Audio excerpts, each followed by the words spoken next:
Pozdrav svima, danas htio da promijenim svoje ime na YouTube, da mi se zove Bulldog SRB, sve zbog nama, ili ću Bulldog Perazmo SRB. Zašto SRB?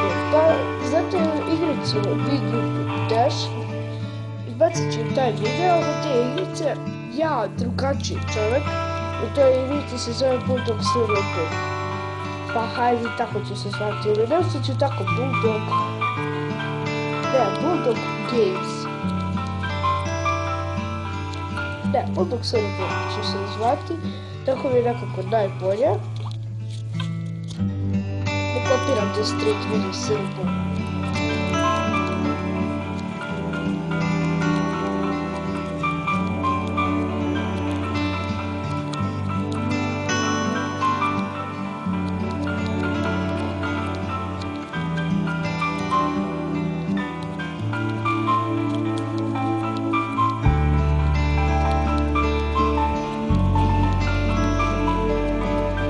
Što sam bio čuti, htio sam samo da malo pređe svoj rekord, ali nisam uspio.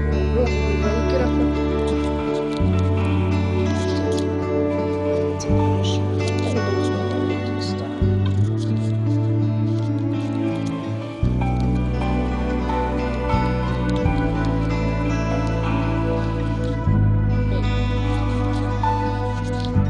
Meni mi me napravio. Ne želim nešto da stavim.